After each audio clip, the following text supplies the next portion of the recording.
Selamat siang Bapak, saya atas nama Anggun Jonita Magi Awang, semester 10, program studi sosiologi akan membahas mengenai tugas mingguan sosiologi komunikasi dengan judul Kekuatan Tidak Manusiawi, Kecerdasan Buatan, dan Masa Depan Kapitalisme. Saya akan langsung di bagian pembahasan.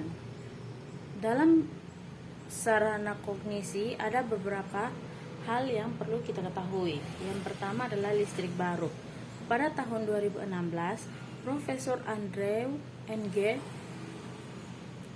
mengucapkan bahwa listrik baru sama seperti listrik yang hampir berubah semuanya 100 tahun yang lalu. Hal ini benar-benar sulit dipikirkan karena menurut Al tidak akan berubah dalam beberapa tahun ke depan. Profesor Andre bukan satu-satunya yang mendukung gagasan Al sebagai utilitas dasar yang mengarah ke revolusi industri baru. Idenya tersirat dalam proklamasi revolusi industri keempat yang dikeluarkan oleh institusi kapitalis seperti World Economic Forum. Yang kedua adalah industri dan oligopolis kecerdasan mesin. Sementara kepentingan perusahaan dalam penggunaan aktual dan potensial dari Al baru bermacam-macam, mulai dari penjualan retail hingga hiburan dan industri produksi aktual sistem Al merupakan perhatian utama untuk lingkaran perusahaan teknologi yang lebih terbatas. Di sini merujuk ke kompleks sebagai industri Al, berbeda dari bidang Al komersial yang lebih luas aplikasinya. Sementara publikasi berorientasi bisnis terus meningkatkan bahwa Al akan merevolusi produksi kapitalis. Analisis menunjukkan bahwa transformasi seperti itu, jika itu terjadi, masih dalam fase-fase paling awal. Sebaliknya, melihat Al sebagai salah satu industri baru yang pengaruhnya terikat dengan teknologi baru lainnya dan sebagai minat di bisnis Al yang paling tinggi.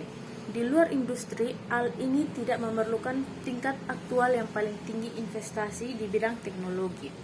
Survei pada tahun 2017 di aplikasi konferensi kecerdasan buatan menyimpulkan bahwa adopsi Al tetap rendah dengan sebagian besar kisah sukses hanya datang dari pemain teknologi terbesar. Pengembangan Al pertama kali muncul sebagai sektor industri yang berbeda di tahun 1980-an. Era pertama industri Al ini didasarkan pada GoFi sistem pakar. Selama era ini, industri Al terdiri dari beberapa perusahaan kecil yang memproduksi sistem sebagai alat produksinya. Yang berikut di antaranya adalah IBM. Di antara ini, IBM dalam banyak hal merupakan outlier meskipun Big Blue memiliki catatan panjang minat Al. Membentang dari para penelitinya, keterlibatan dalam bengkel Dartmouth 1956 yang terkenal untuk kemenangan Deep Blue yang bermain catur melawan juara dunia Garry Kasparov di tahun 1997 dan Al Watson meraih kemenangan 2011 atas pesaing manusia di acara kuis televisi Jeopardy membuatnya secara singkat menjadi wajah publik dari generasi baru Al. Yang kedua adalah Alphabet. Alphabet telah mengumpulkan data pengguna dan menerapkannya untuk memajukan proyek Al selama bertahun-tahun. Yang ketiga adalah Facebook dan Amazon. Analisis prediksi algoritma telah menjadi pusat keberhasilan Facebook dalam merencanakan grafik sosial, minat dan keterkaitan pengguna yang mendorong pendapatan iklan online yang sangat besar. Yang keempat, Microsoft dan Apple. Meskipun merupakan generasi perusahaan IT yang lebih tua dari Google, Facebook, dan Amazon, Microsoft tidak hanya menggunakan perangkat lunak selama beberapa dekade pengalaman pengembangan, tetapi juga pada catatan interaksi dengan jutaan pengguna komputer untuk proyek-proyek seperti digital assistant yang dibundel dengan perangkat lunak. Itu tadi merupakan beberapa perusahaan kecil yang dikeluarkan oleh industri dan oligopolis kecerdasan mesin. Yang berikut adalah aktor negara atau all superpowers. Aktor penting lainnya dalam pengembangan AL adalah negara. Marx tidak pernah menyelesaikan studi sistematis tentang negara kapitalis dan mencoba dengan pengikutnya untuk melakukan beberapa perdebatan yang paling kompleks dalam teori Marxis. Namun, satu fungsi yang jelas-jelas dianut oleh Marx negara adalah kapitalisme. Adalah penciptaan kondisi umum tertentu dari produksi, seperti infrastruktur, yang kemudian dapat ditransfer ke modal swasta begitu mereka menjadi penguntung dari usaha mereka. Yang berikut adalah ketentuan umum produksi. Dalam sistem Marx hampir selalu bertentangan dengan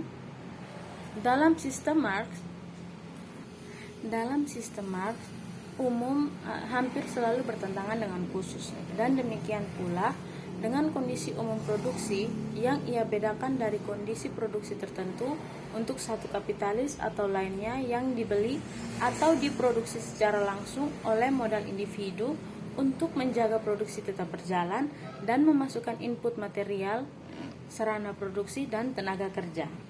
Sekarang kita akan masuk pada bagian yang kedua, yaitu mengotomasikan pabrik sosial. Yang pertama adalah robot belum bisa mengalahkan kita. Pada musim panas 2018, perusahaan televisi kabel HBO menjalankan musim 2 dari TV Sci-Fi-nya menghantam Westworld. Android diprogramkan untuk berlaku fantasi seks dan kekerasan pengunjung taman hiburan era perbatasan memberontak, mengeluarkan balas dendam dan api sambil memilah dilema eksistensial kesadaran diri di tengah-tengah batas yang menakjubkan. Saat drama ini berlangsung di layar, perselisihan yang lebih biasa sedang berlangsung di kapitalisme Amerika Serikat, pusat hiburan gurun kehidupan nyata.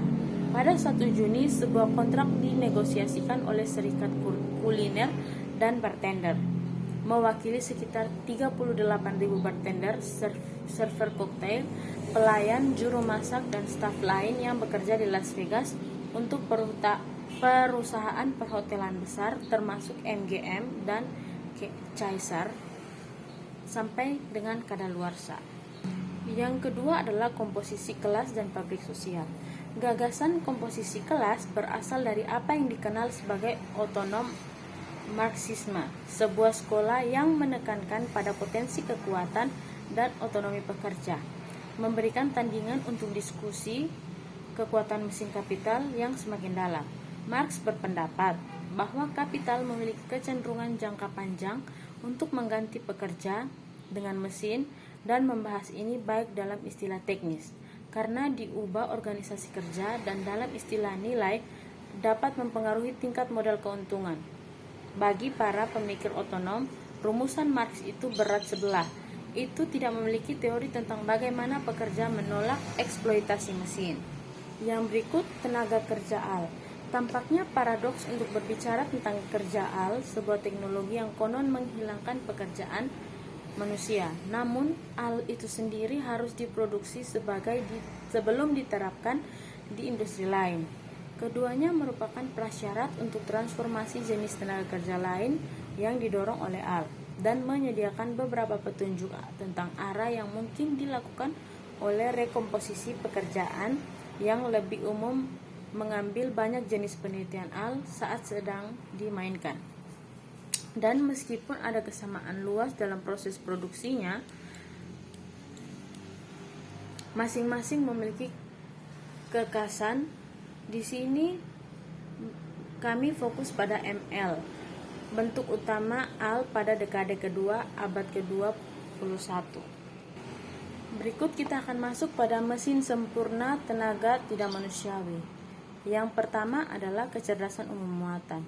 Tidak ada konsensus ilmiah atau filosofis tentang definisi kecerdasan, tetapi sebagian besar perspektif setuju bahwa kecerdasan sejati harus berupa derajat fleksibel atau umum yang ada dibedakan dari kecerdasan manusia dan dengan kesempitan dan ketidakfleksibelan mereka. Yang kedua, kerja manusia dan tenaga kerja. Di Kapital, Marx mengandaikan kerja sebagai karakteristik manusia yang eksklusif dan berulang kali mengkualifikasikan konsep sentral ini sebagai manusia dan hidup atau bahkan manusia. Kualifikasinya buruh dengan cara ini dapat dijelaskan sebagai retorika melawan kaum borjuis ekonomi politik yang secara fetisistik berpendapat bahwa tanah dan modal selain tenaga kerja adalah sumber nilai. Tetapi asumsi Marx bahwa kerja secara inheren manusia lebih dari retorika. Demikian hasil pemaparan saya. Mohon maaf bila selama saya berbicara ada kesalahan yang saya buat dalam kesalahan saya berbicara dan menyampaikan materi yang saya paparkan. Terima kasih.